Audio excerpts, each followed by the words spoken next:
We are now going to have our Learning Across the District presentation. And just so that everybody knows, once we have those two presentations completed, we're going to take a short 5-minute break, because I know many of you have school tomorrow, and we don't want you keeping them out listening to our chatter the rest of the evening. So the first presentation is from Lisa Barry, representing 4th grade at Frost.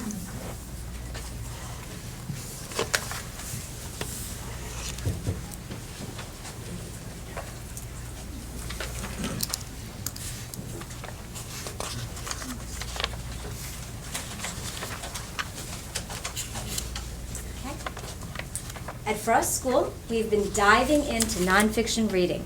I brought some friends with me to show you what we've learned.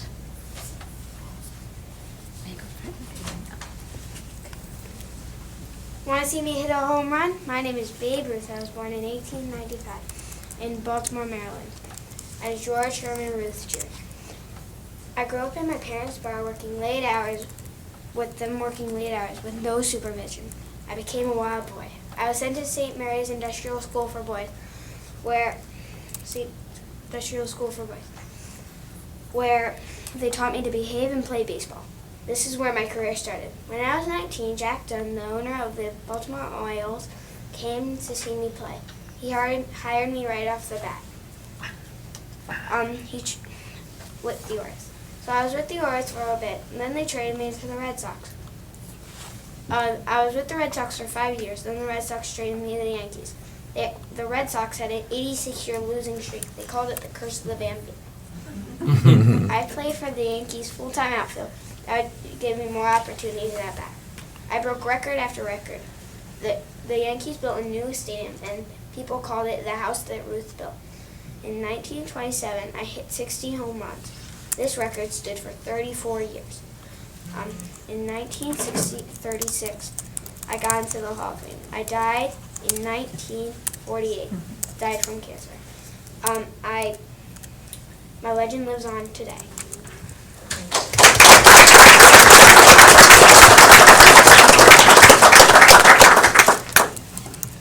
Hi, I'm Tony Miola. I was born on February 21st, 1969, and I am best known for being a leader on Team USA. During college, I was asked to play on the New York Jets to be a punter, but I refused, and I wanted to play soccer. I was the goalkeeper for Team USA and led them to the World Cup. Sadly, we lost, but it was an amazing experience. A little later, I retired and became a broadcaster. I have a radio show with my teammate John Harks called Counterattack. Playing soccer changed my life. You should try it.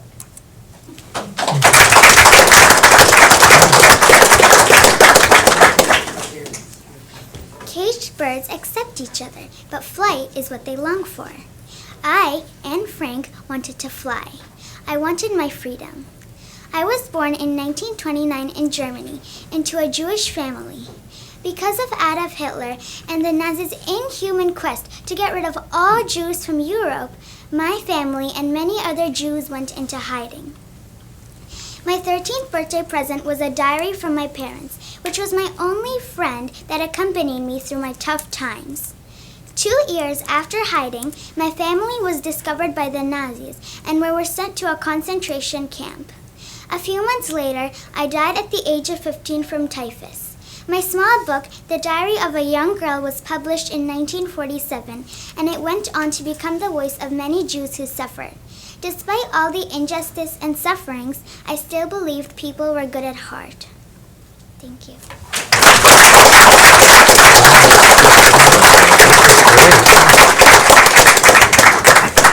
You can meet all of our famous people and more on January 14th, where we will have all of our 4th grade students dressing up and posing as their biographical subjects. So thank you for giving us the opportunity. Thank you. That was great.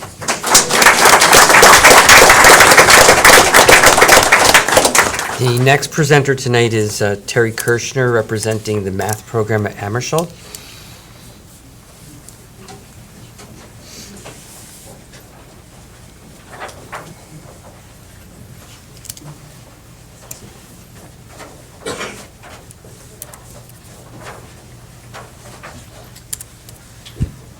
Good evening. Thank you for the opportunity to allow us to share some of the technology that we've been using in our classroom to promote student engagement. And here are some of my friends to tell you what we've been doing.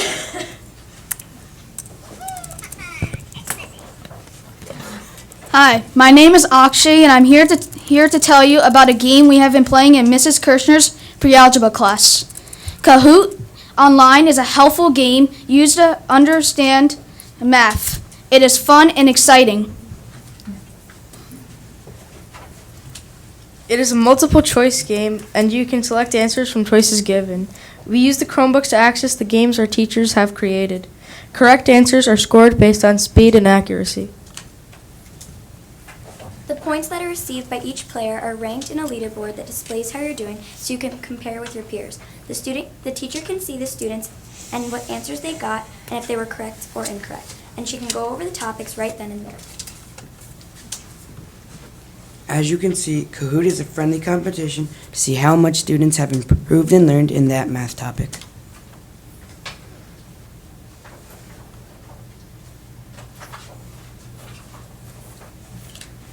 Good evening. Our teacher has also been using another online interactive presentation known as Pear Deck.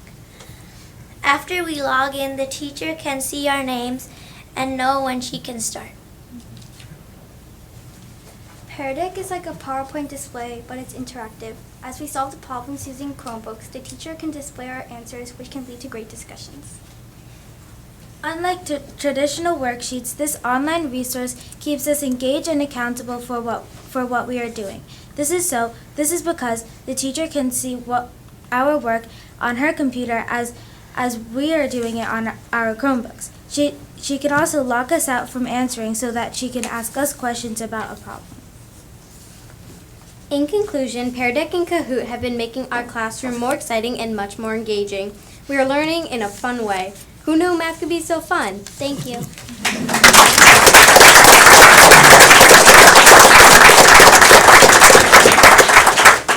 So again, these are just a few of the technology things that we have been doing in our class and just trying to keep student engagement at a higher level. So thank you again for the opportunity.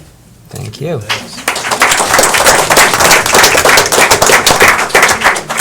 Before we take a break, any comments on that from anybody? Okay, we'll take about a 5-minute break now, everybody. Thank you.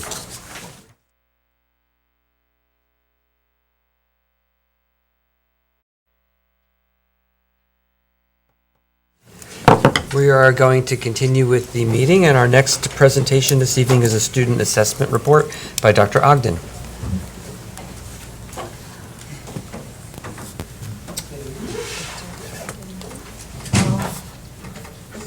Annual assessment report. The difference this year is that most of it is parked for the first time. So with that said, let's roll it. This year the park test is quite different than the test that students have been taking for the last 30 years in New Jersey. The focus is more on critical thinking and allowing students to really demonstrate understanding of what they know and can do, as opposed to just multiple choice items. And these are aligned to build so that at various grade levels, students will be fully ready for college or careers by the time they graduate from high school. The scores look differently than they have in the past, where 300 was the high score. Now it's a range from 650 to 850, and they fall into 5 levels. In the past, it was pass, fail, and then there was one higher group. These scores can't really be compared to previous scores on NJ Ask. It's a new baseline, it's a new starting point, so that with that, as parents see the reports and as you see the reports, you'll see that there are differences than in the past. And this is illustrated here in terms of, we had partially proficient, which meant they weren't proficient, and then you had advanced proficient. Now you have level 4 and 5, which are considered proficient, except for Algebra 2 and Geometry, where level 3 is considered fully proficient. And you have a level 1 and 2, which gives us a finer distinction between those students that need the most help and those that are closer. Is there no longer advanced proficient though? So all the students that are proficient, I noticed I'm hearing like the 70%, they're all ranked proficient and that's it? No, level 5 is what would be equal to the advanced proficient. Okay. advanced proficient. Okay. Only there's, 5. And many of the students that probably would have been advanced proficient in the past will show as level 4 here. And then you have this level 3, which is really approaching proficiency, and it's very close. Excuse me, Dr. Ogden, is there a particular reason why for algebra they determined that level 3 was considered proficient as opposed to approaching proficient? Yeah, the state board made that decision. The Algebra 2, really Algebra 1, 2, and Geometry, we've never had a measurement, outside measurement for that. We've done internal measurements, and then you have the SAT or ACT, but there's been very little link there. So this is really the first year that we have these end of course tests, and they're hard. And they're very closely aligned with, we've looked at our SAT scores, and they're very closely aligned with how well our students did on the SATs, reflected in those scores very closely. So their decision was that, at least for the next several years, for Algebra 2 and Geometry, that level 3 would be considered fully proficient. Do you know if they decided that before or after the test scores were in? After the test scores. Interesting. Now, most states that have used PARC, level 3 is considered fully proficient. But not New Jersey. Not in New Jersey. It's approaching, and it's a narrower band. There are like 50 points between, 650 and 700, as you can see there. But there are only 25 points in that approaching. That's very close to being fully proficient, and gives you then, from the test, some targets to work on to fine-tune skills in that area.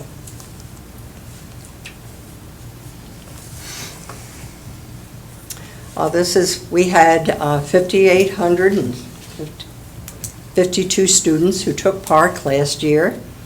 Our participation rate was at 95% at the elementary, Hammersholt 92, Churchill 86, and the high school was very low. And you see that affected, I believe, our score in that area.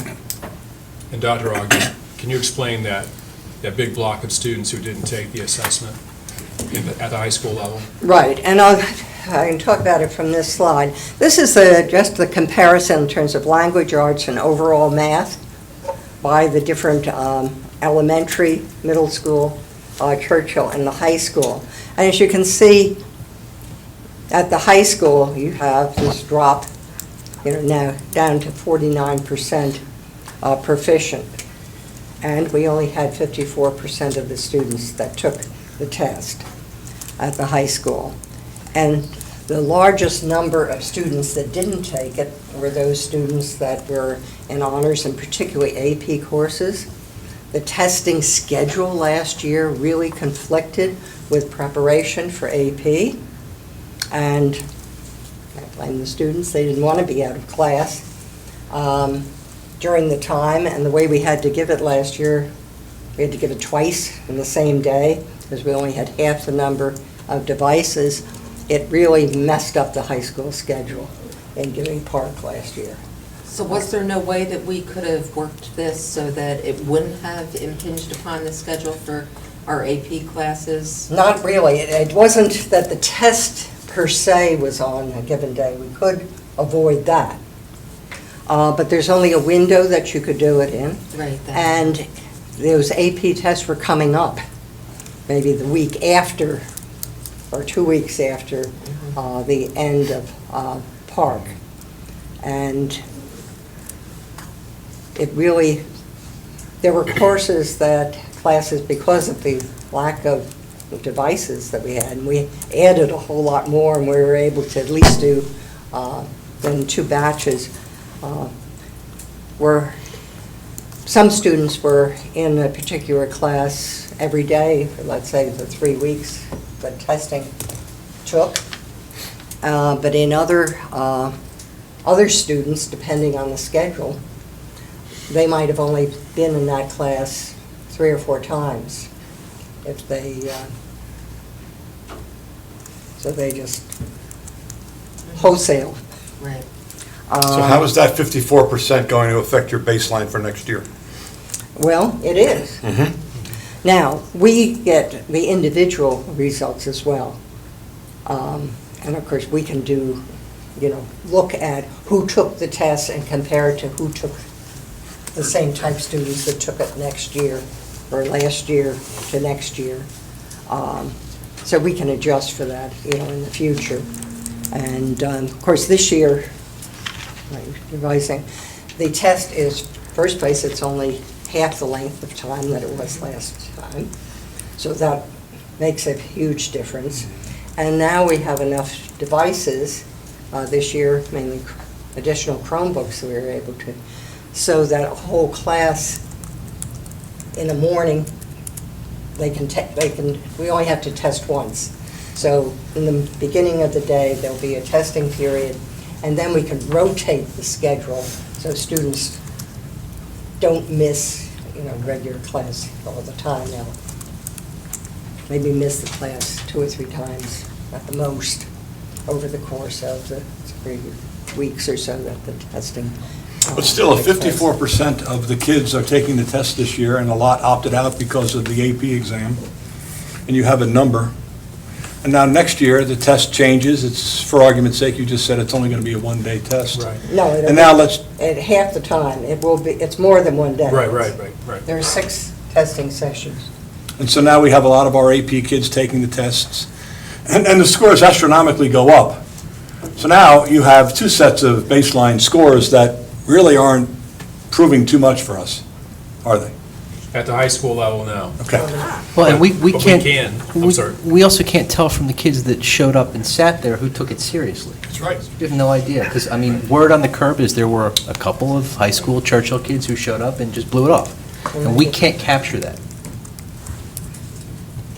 But one of the things we can do, Mr. McAvoy, is we can take a look at the students who were enrolled in AP courses, and we can look at the results they got on those assessments, because they're the students that didn't take the park assessment.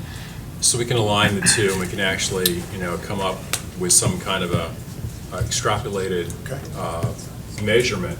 We're hoping to encourage families that this assessment gives us worthy information. And it would be worth the investment to take the assessment, because it will drive our curriculum development and enhancing our professional development for the successive years. Right. And for an individual student, and that's really where the test results, the information we get from the test is really how we use that information with an individual student and within classes. That's what I'll get into next. So yeah, we would certainly expect that that bar will go up next year, probably across the board. But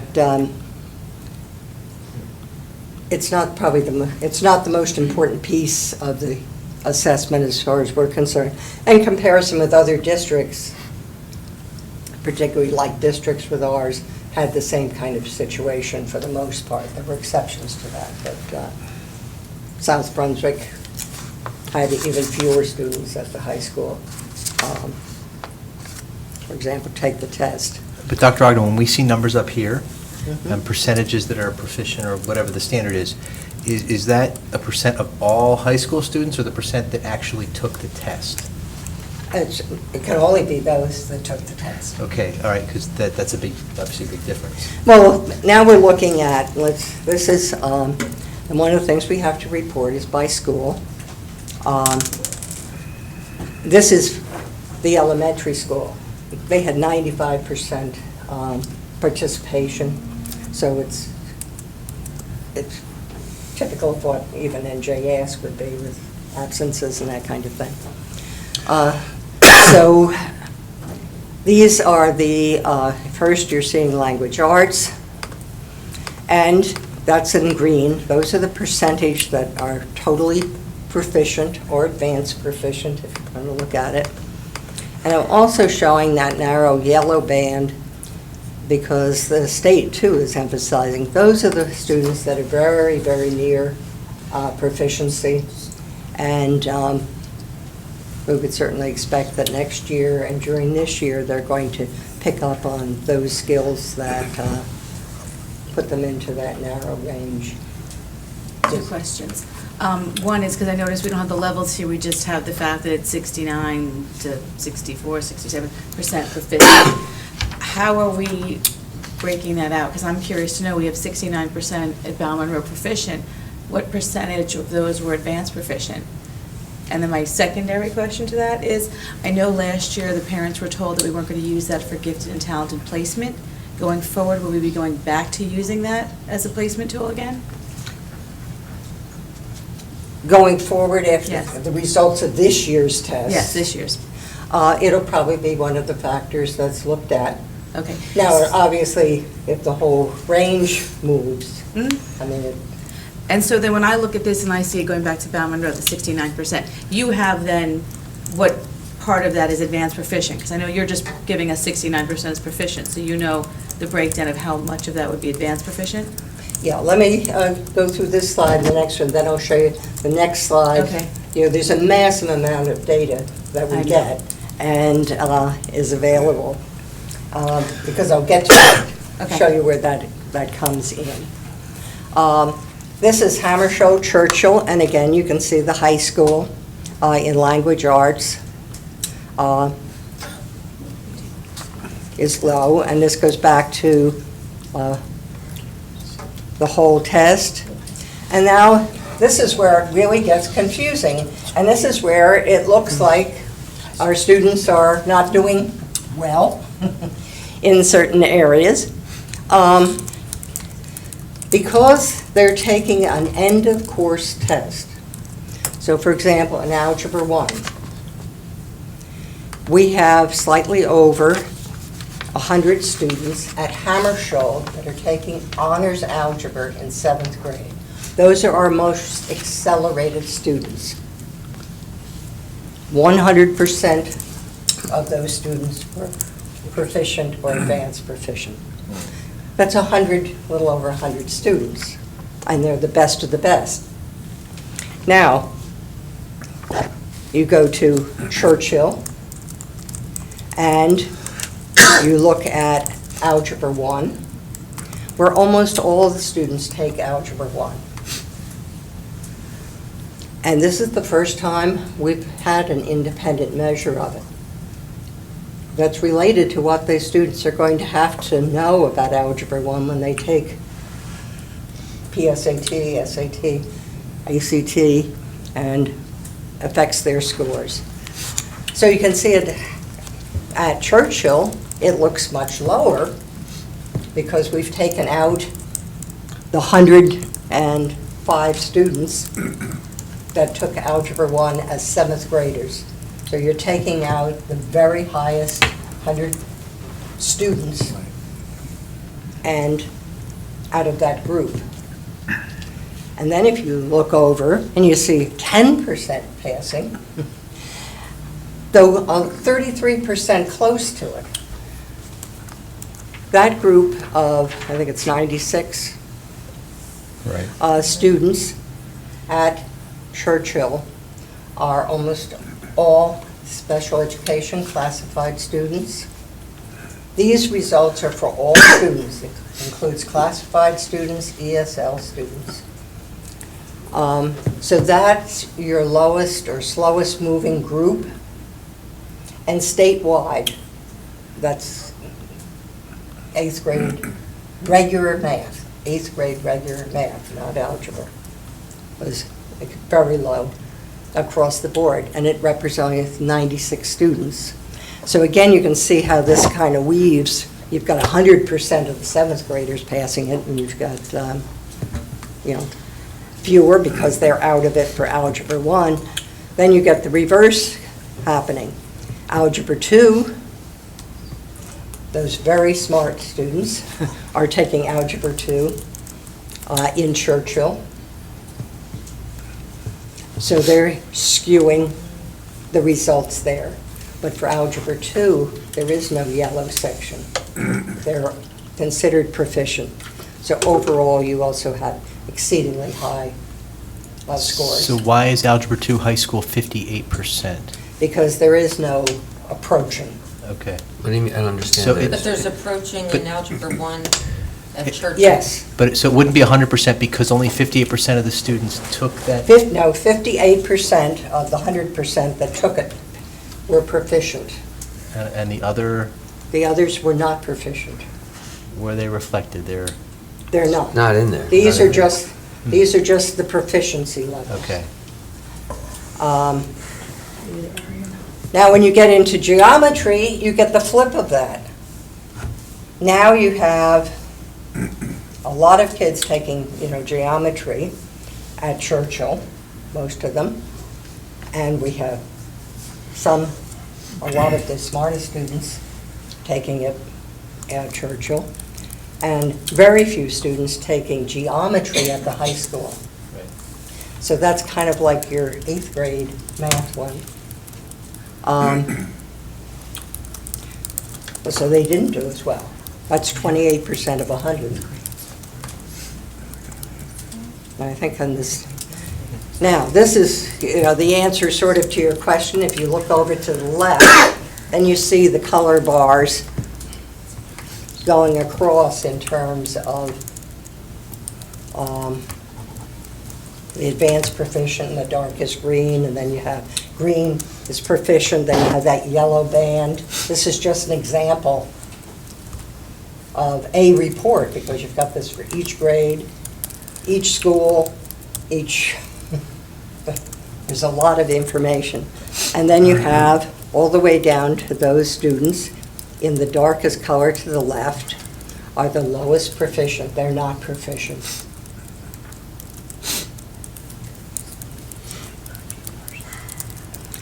So this is all interesting. It gives us an overall picture. When we look at it, we can tell whether there are variations within schools in terms of particular grade level, what language arts, the math, the algebra, what have you. But for instructional purposes, and that's really the value in part, is the information it gives us that we can then use in the classroom to really work with students in terms of any deficiencies that they have. And that is this section over here. In the NJ Ask, we got some sub-scores, but they were almost meaningless. Sometimes it was 3 items, and it was just kind of a number. There was no proficiency level attached to it. So there's almost nothing you could do with that. But in this test, you have these sub-tests, and this is really what is the valuable information for teachers in the classroom.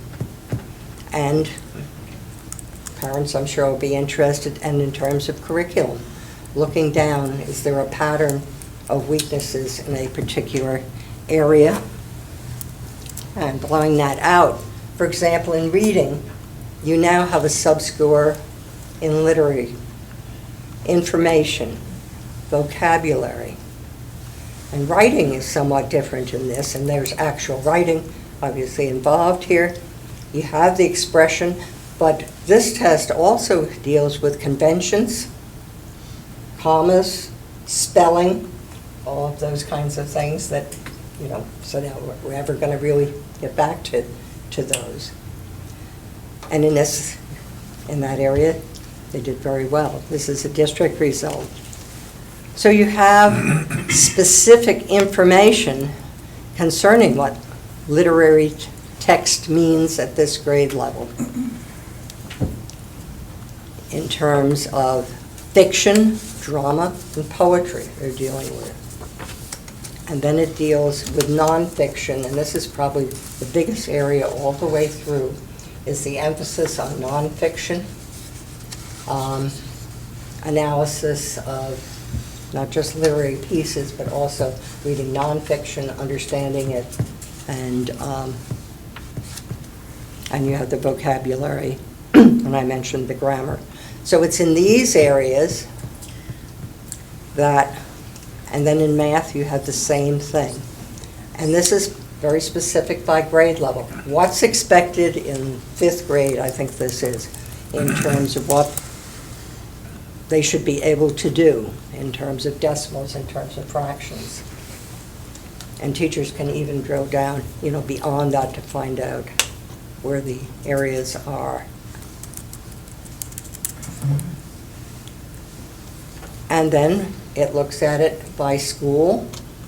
So we can look down and say, look, in school 3, expression, look how really well they did.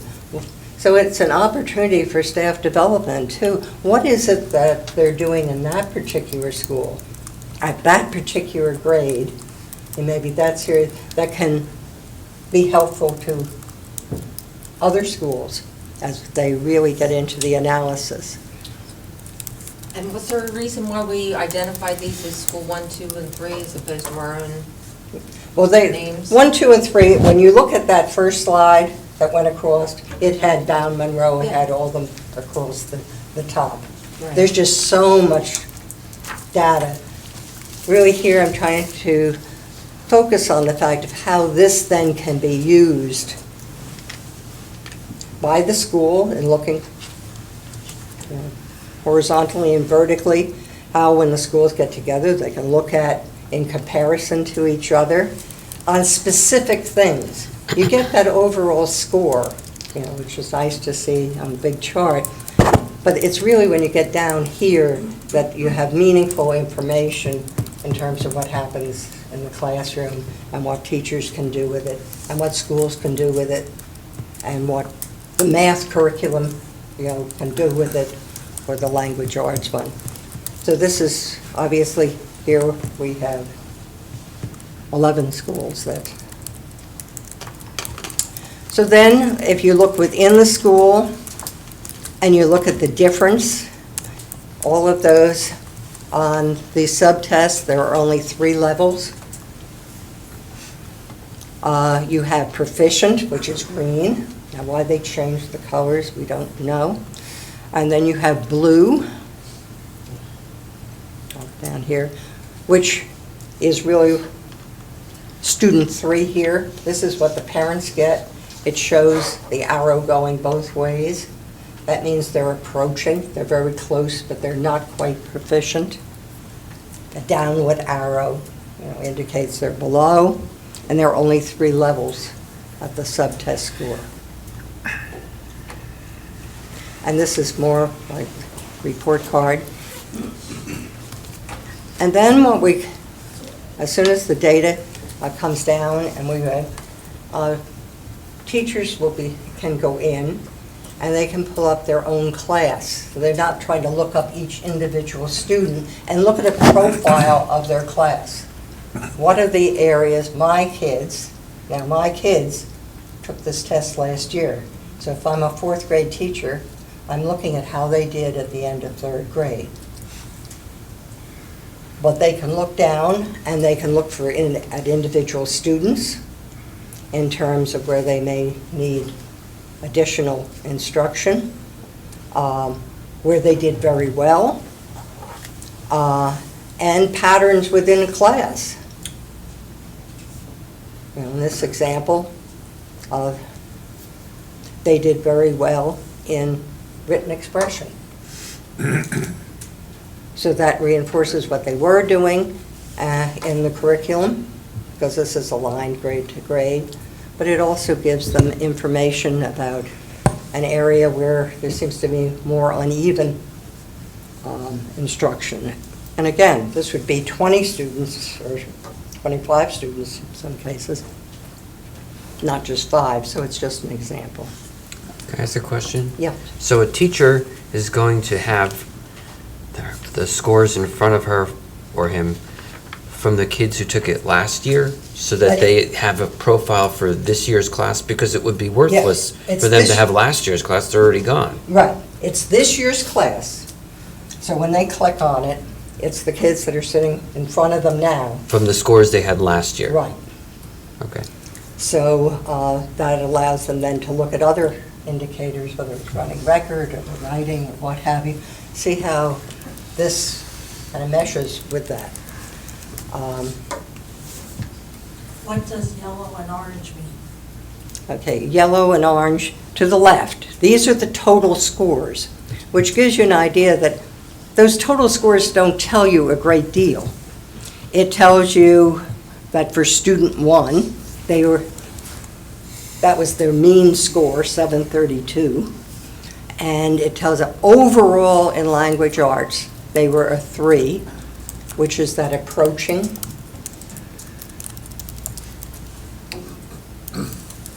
And the student below, was at 830.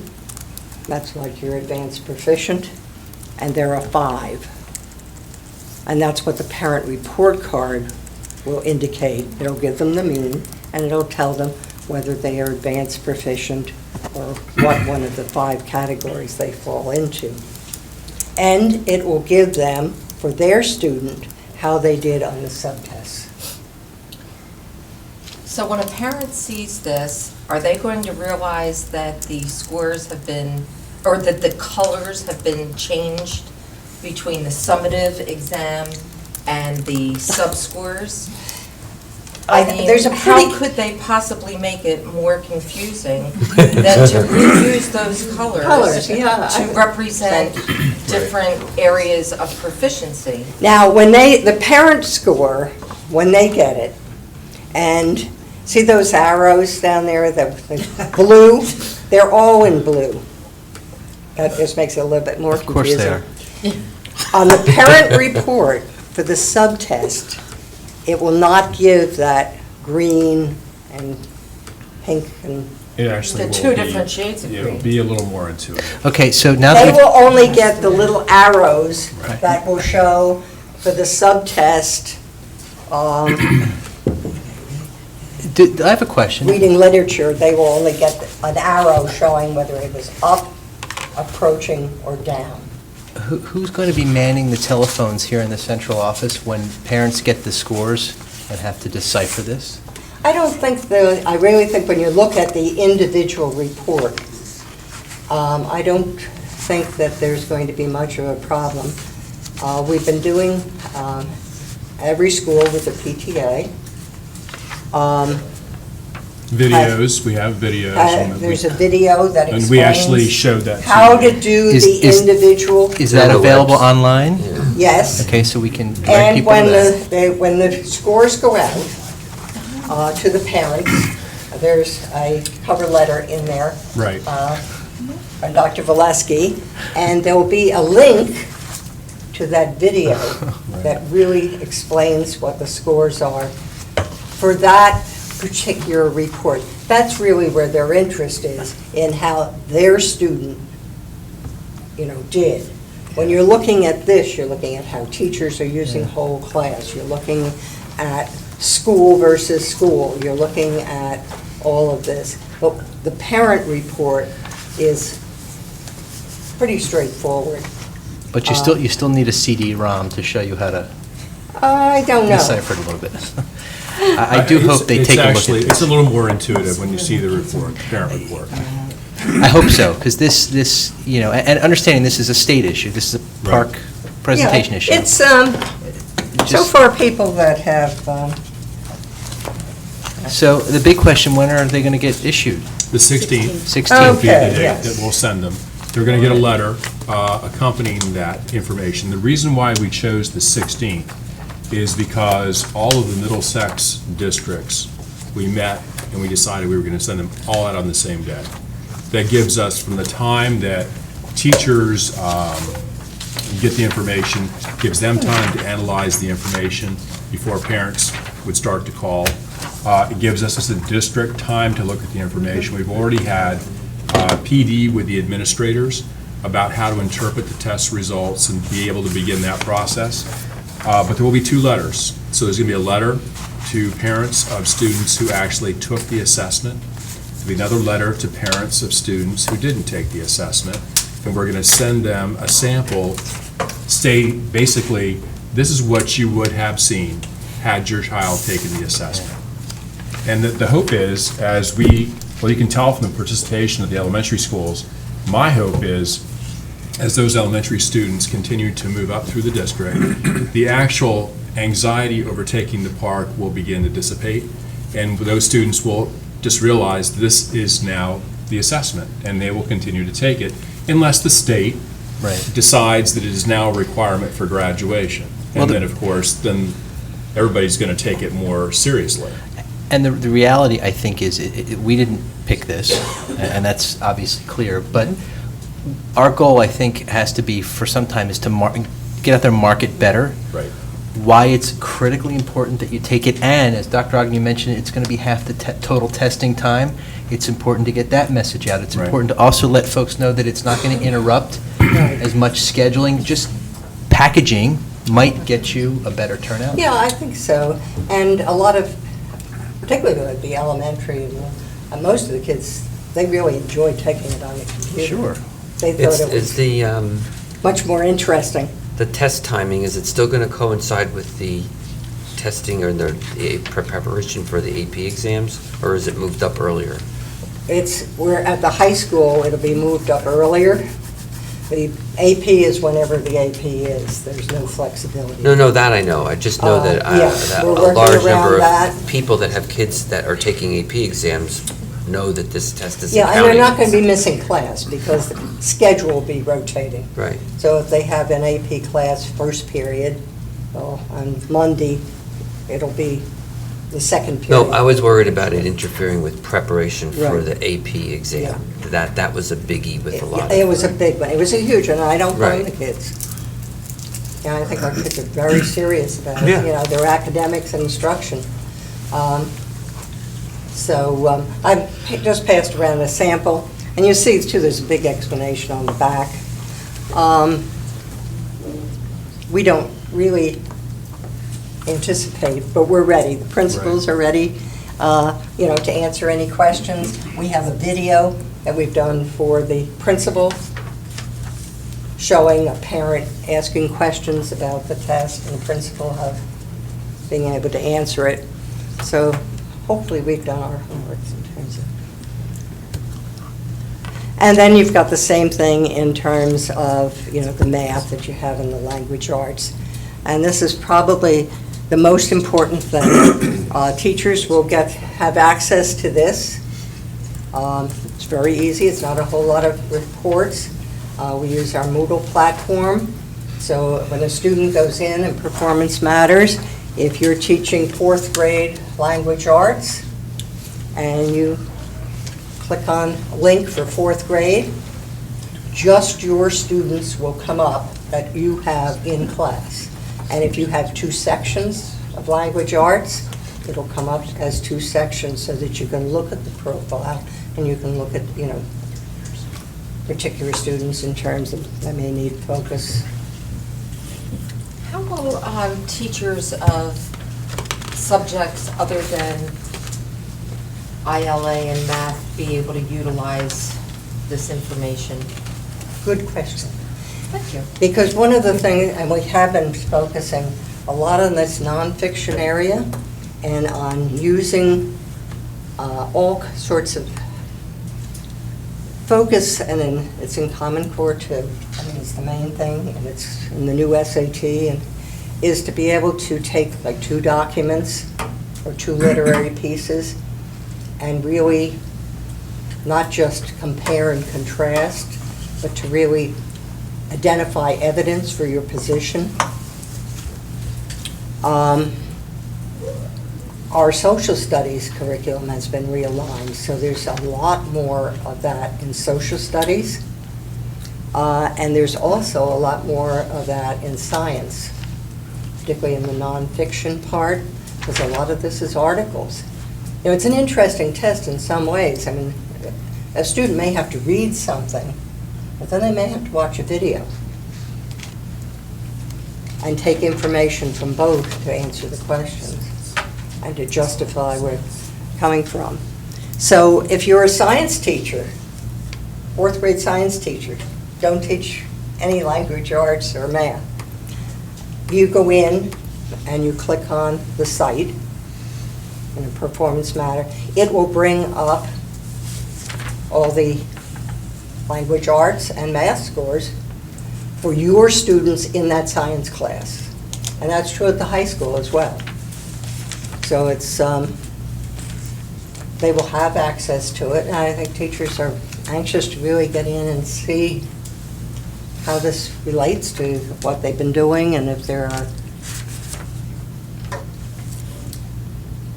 So I've passed around a sample of the. That clarifies it a lot.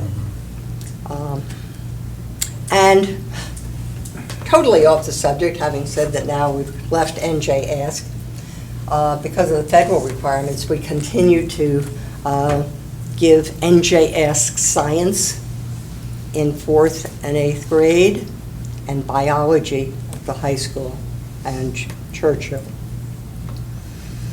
And as you see, our students did very well on these tests. They're not as much Park-like in terms of reasoning and providing evidence for your, but we're always pleased to see how well our kids do in science. That's what you know. I still see the high school scores as being totally askew They in are. terms of the 54%, and we're not going to be on track until the year after next. And let's not lose sight of the fact that there were 11 states in the union taking this test. And then, as Mrs. Shaw pointed out at our last board meeting, Garden State Coalition announced that the state of Massachusetts, which is by far the most progressive, dynamic, and exciting state in the union, even though those words are tough to come out of my mouth since I am a localist with regard to East Brunswick and New Jersey, but if Massachusetts abandoned Park, then I'm just going with the common sense, then you're going to see maybe 1 or 2 more, so then you're down to like 7 states, and then what if New Jersey, then we're back to square one. And the scores, we talked about this long before the park was even being initially discussed. We knew our students were going to do well on these tests, and it's been proven with the presentation by Dr. Ogden. Thank you. And this, we've taken a look at it in terms of alignment, or score alignment with the SATs, and even with the low participation at the high school, it's highly correlated. So we expect too that our students, as they get more into this and more into, they're going to do better on the SATs, particularly the new SATs and the new PSATs that look almost exactly like Park. Hard to see a distinction. And of course, they can be used for graduation as well. Just to re-emphasize what Mr. McAvoy said, we'll continue to invest in the park as long as the state's invested in it. One of the things that I think we all realized, it gives us a greater depth of data to actually plan and improve upon. But we'll invest in it until the state tells us otherwise. Are there any other comments on that presentation? Thank you.